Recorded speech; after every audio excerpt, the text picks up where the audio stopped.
அனைத்தும் முடிவுக்கு வந்துவிட்டது. பெருமை, பொறாமை, ஆளுமை, அடங்காமை அனைத்தும் முடிந்துவிட்டது. இப்பொழுது நம் கையில் எதுவும் இல்லை. நம்மோடு இருந்தவர்களும் இல்லை. யாரும் நமக்கு உதவ முடியாத ஒரு நிலை. இறுதி நாள் மறுமையில் இப்பொழுது நாம் இருக்கிறோம். உங்களுக்கு மத்தியில் எத்தனைய பேரும் புகழும் சமூகமும் இருந்த நேரத்தில் யாரும் இல்லாமல் தனித்து ரப்புக்கு முன்னால் நீங்கள் மாத்திரமே.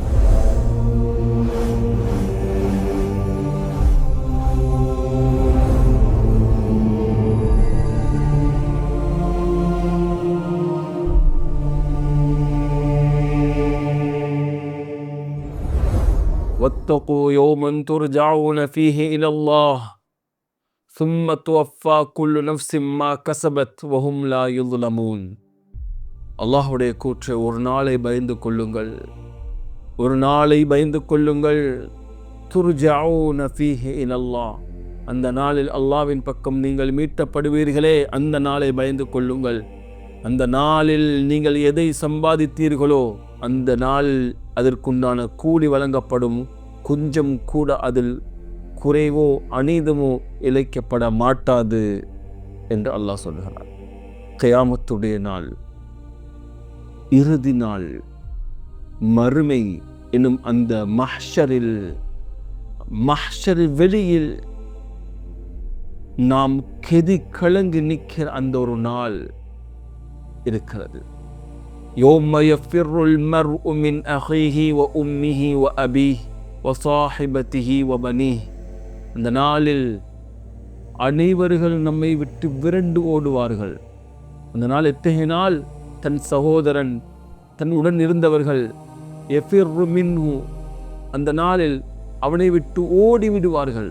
தாய், பெற்றெடுத்த தாய், தந்தை, அல்லாஹ் இந்த இடத்தில் தாயை ஞாபகப்படுத்துவான். ஏன் தெரியுமா? தந்தையை விட, குடும்பத்தின் மற்றவர்களை விட தன் குழந்தை மீது அதிகமாக கருணையும் இரக்கமும் காட்டியது தாய். இந்த உலகத்தில் ஒருவனுக்கு அதிகம் அன்பும் பாசம், என் பிள்ளை எதுவாக இருந்தாலும், யாராக இருந்தாலும், எப்படி இருந்தாலும், எந்த நிலையில் இருந்தாலும் அவன் என் பிள்ளை என்கிற ஒரு பாசம் தாய்மைக்கு உண்டு. அப்படியாப்பட்ட தாயே நாளை கியாமத்து நாளில், அந்த பயங்கரமான நாளில் தன் பிள்ளை என்று பாராமல் விட்டு ஓடுவாள், விரண்டு ஓடுவாள். அப்படியாப்பட்ட ஒரு நாள் அது. அந்த நாளை பயந்து கொள்ள வேண்டும். யாரும் கரம் கொடுக்காத அந்த நாளில் அல்லாஹும் ரசூலும் மாத்திரமே நமக்கு. அல்லாஹுக்கு முன்னால் நிற்கப்படுகிற நாள், அல்லாஹ் கேள்வி கேட்கிற நாள். அவனுடைய கேள்விக்கு பதில் சொல்லாமல் ஒரு எட்டு கூட எடுத்து வைக்க முடியாது என்று ஸல்லல்லாஹு அலைஹி சொல்லுகிறார்களே, எத்தகைய பயங்கரமான நாள் அது. மறுமை நாளை பற்றி பேசப்பட்டால் சஹாபாக்கள் தாடி நனையும் வரைக்கும் அழுகுவார்கள். மறுமை நாளை பற்றி பேசப்பட்டால் உள்ளமெல்லாம் அச்சத்தால் நடுங்கி பயந்து நிற்கும். சையதுனா ஈசா அலைஹிஸ்ஸலாத்து வஸ்ஸலாம் அன்னவர்கள் மரணித்தவர்களுக்கு உயிர் கொடுத்து எழுப்புகிற ஆற்றல் அல்லாஹ் அவர்கள் கொடுத்திருந்தான். ஒரு கட்டத்தில் ஒரு கபரில் இருந்த ஒரு மனிதனுக்கு உயிர் கொடுத்து எழுப்பக்கூடிய சூழ்நிலை அவர்களுக்கு ஏற்பட்டது. அதை செய்தார்கள். கும் பிஇذنில்லாஹ், அல்லாஹ்வுடைய உத்தரவை கொண்டு எழுவாயாக என்று சொன்னதற்கு அந்த கபரில் இருந்த சொன்னதும் அந்த கபரில் இருந்த ஒரு மனிதன் எழுகிறார். அவர் யார் தெரியுமா? நூஹ் நபி அலைஹிஸ்ஸலாம் அவருடைய பிள்ளை சாம் இப்னு நூஹ்.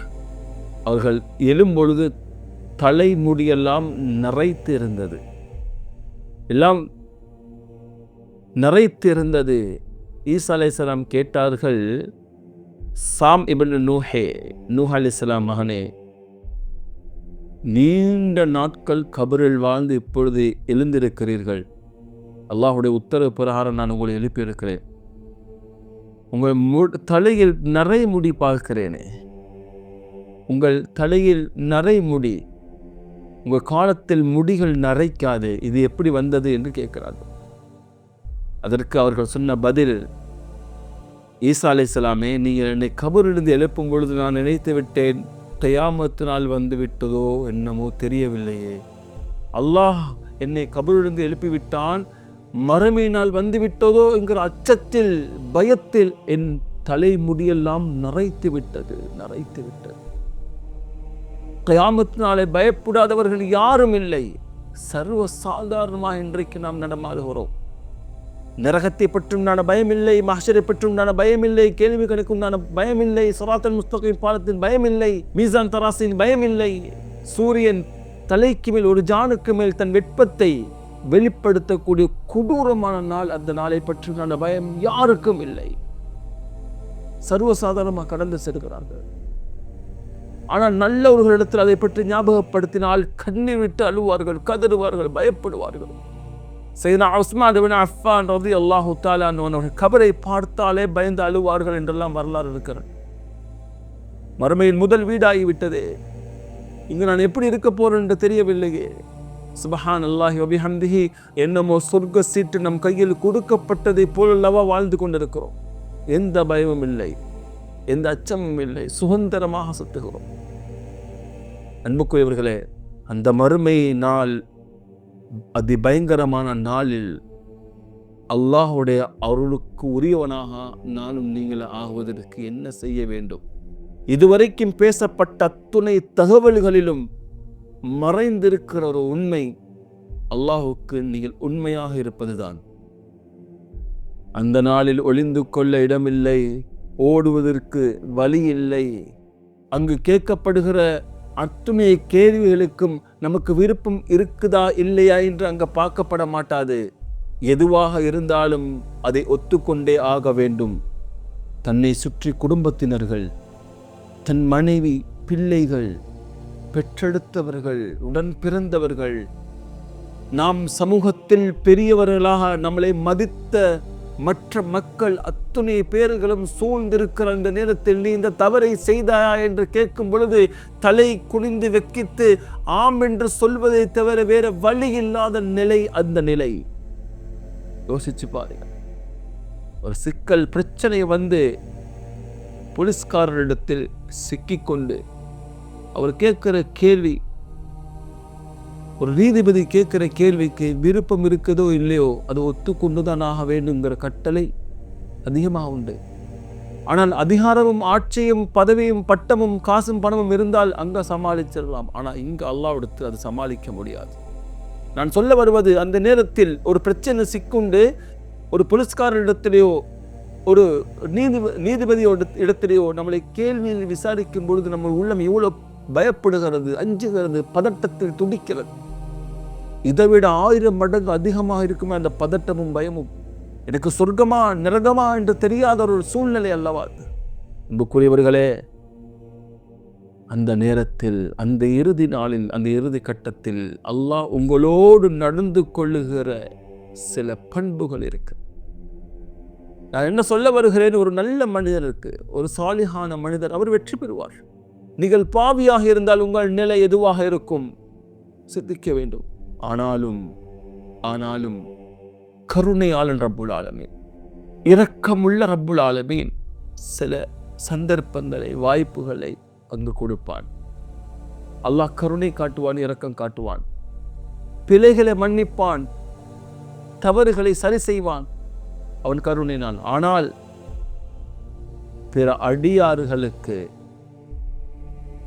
நம்மோடு, நம் ஊரில், நம் தெருவில், நம் குடும்பத்தில் அல்ல, நமக்கு தெரிந்தவரோ தெரியாதவரோ யாராக இருந்தால் அவருடைய ஹக்கில் நாம் அநியாயம் அநீதம் செய்யாமல் இருக்கும் பட்சத்தில், மக்களுடைய விஷயத்தில் அவர் சரியாக இருந்த ஒருவராக இருந்தால் அல்லாஹ்விடத்தில் வெற்றி உண்டு. அல்லாஹ் சில விஷயங்களை மாற்றி கொடுப்பான். இல்லை என்று சொன்னால் அவர் எவ்வளோ பெரிய வணக்கச்சாலையா ஆபிதாக இருந்தாலும் அல்லாஹ் அங்கே ஒன்றும் செல்லுபடியாகாது. அதற்கு பதில் சொல்லிவிட்டு தான் அங்கு நகர வேண்டுமே ஒழிய அவன் தப்ப முடியாது. ஆனால் இந்த விஷயமெல்லாம் ஒருவனிடத்தில் சரியாக இருக்கிறது, அல்லாஹுடைய அமல் விஷயத்தில் மட்டும் குறை இருக்கிறது, அதிகமான பாவம் இருக்கிற ஒரு மனிதன் அப்படி என்று சொன்னால் நிச்சயம் அவனுக்கு ஒரு வாய்ப்பு உண்டு. அருமநாயகம் முஹம்மது ரசூலுல்லாஹி ஸல்லல்லாஹு அலைஹி வஸல்லம் அன்னவர்கள் சொல்லுகிறார்கள், சொர்க்கத்துக்கு கடைசி செல்லுகிற மனிதர் யார் என்று எனக்கு தெரியும். நிச்சயமாக எனக்கு தெரியும், நான் அறிவேன். நரகத்திலிருந்து கடைசியாக வெளியாக்கப்படுகிற மனிதனையும் சொர்க்கத்தில் கடைசியாக நுழைவிக்கப்படுகிற மனிதனும் எனக்கு தெரியும் என்று ஸல்லல்லாஹு சொல்லிவிட்டு சொல்லுகிறார்கள், ஒரு மனிதன் அல்லாஹுக்கு முன்னால் கேள்வி கணக்குக்காக நிறுத்தப்படுவான். அல்லாஹ் அவனிடத்தில் நிறைய கேள்விகளை கேட்பான். அந்த மனிதனை பார்த்து வானவரிடத்தில் அல்லாஹ் சொல்லுவான், வானவர்களே அந்த மனிதருடைய பெரும் பாவங்களை கணக்கிடுங்கள். அப்பொழுது எல்லாம் கணக்கிட்டு பார்த்து எல்லாம் வெளிப்படையாக அங்க எடுத்து காட்டப்படும் ரப்பிடத்தில். அல்லாஹ் அவனை பார்த்து சொல்லுவானாம், அருமைநாயகம் ஸல்லல்லாஹு அலைஹி சொல்லுகிறார்கள், அடியானே, இன்னென்ன நேரத்தில் இந்தெந்த பாவத்தை நீ செய்திருக்கிறாய். செய்தாயா இல்லையா? செய்தன் யா அல்லாஹ். இந்த இடத்தில் இந்த பாவத்தை செய்தாய், இந்த இடத்தில் இந்த பாவத்தை செய்தாய். அவன் செய்த மொத்த பாவங்களும் அங்கு எடுத்து காட்டி அவனிடத்தில் கேட்கப்படும். அவன் சரி செய்தேன், ஆமாம் என்று சொல்வதை தவிர வேறு வழி இல்லை. அனைத்தும் அங்கு எடுத்து காட்டப்படும். அந்த நேரத்தில் அந்த மனிதன் கெதி கலங்கி போய் வேறு வழி இல்லாமல் வெட்கத்து தலை குனிந்து நிற்பான். அப்பொழுது அல்லாஹ் சொல்லுவான், அடியானே, உன் பாவங்களை எல்லாம் நான் உனக்கு நன்மையாக மாற்றி கொடுத்து விட்டேன். அவன் சந்தோஷம் அடைவான். அல்லாஹ் என் பாவங்கள் நன்மையாக மாற்றி விட்டானே என்று சந்தோஷம் அடைகிற நேரத்தில் அவன் சொல்லுவானா, யா அல்லாஹ், இந்த இடத்துல என்னென்ன பாவம் செஞ்சனே அதையெல்லாம் அவன் பட்டியலில் காணமே, அதையும் சேர்த்து நன்மையாக்கி கொடுத்துரு யா அல்லாஹ்ன்னு சொல்லி கேட்பான். அப்படி சொல்லுவான் என்று அருமைநாயகம் சொல்லிவிட்டு தன் பாவத்தை அல்லாஹ்விட்ட சொல்லி அதை நன்மையாக வாங்கி கொள்றானப்பா அந்த ஆளு என்று பெருமானார் சிரித்தார்கள் என்றும் ஹதீஸ் இருக்கு. அன்புக்குரியவர்களே, இறுதி நாளில் அல்லாஹ் உன்னோடு நடந்து கொள்ளுகிற முறை, தண்டிக்கும் ஆற்றல் உள்ளவன், கேள்வி கேட்க ஆற்றல் உள்ளவன், கேவலப்படுத்த முடியுமானவன், மாலிக் யௌமித்தீன், அந்த நாளினுடைய அதிபதி அரசன் அவன்தான். அவனை கேள்வி கேட்க யாரும் இல்லை, யாரும் இல்லை. அப்படியாப்பட்ட ரப்புல் ஆலமீன் கருணை காட்டுகிறான் என்று சொன்னால் அவன் கருணை எத்தகைய விசாலமானது. இறுதி நாளில் உன்னோடு உங்களோடு அல்லாஹுடைய கருணை இருக்க வேண்டும் என்று சொன்னால் உலகத்தில் வாழுகிற நாட்களில் யாருக்கும் எந்த அநியாயமும் செய்து விடாதீர்கள், யாருடைய மானத்திலும் கை வைத்து விடாதீர்கள், யாருடைய உள்ளத்தை நோவினை செய்து விடாதீர்கள். அது யாராக இருந்தாலும் சரி, ஒரு உயிரினமாக இருந்தாலும் சரி, நோய்வினை செய்து விடாதீர்கள். அதற்கு அநியாயம் பிறருக்கு நோய்வினை செய்தால் அல்லாஹ்விடத்தில் இந்த மாதிரி சலுகை எல்லாம் கிடைக்காது, அல்லாஹ் மன்னிக்க மாட்டான். அதற்குண்டான பதிலை சொல்லிட்டு பாதிக்கப்பட்டவனுக்கு தீர்வு அங்கே வழங்கப்படும். பாவம் செய்யக்கூடாது, வணக்கத்தில் குறை வைத்து விடக்கூடாது. என்றாலும் பலவீனமான மனிதரிடத்தில் இதுவெல்லாம் நடந்தால் அல்லாஹ்விடத்தில் ஒரு சலுகை உண்டு, மறுமையில் அல்லாஹுடைய உதவி உண்டு சில நபர்களுக்கு. அந்த நபரில் அல்லாஹ் என்னையும் உங்களை சேர்த்து வைப்பானாக. ஆமீன்.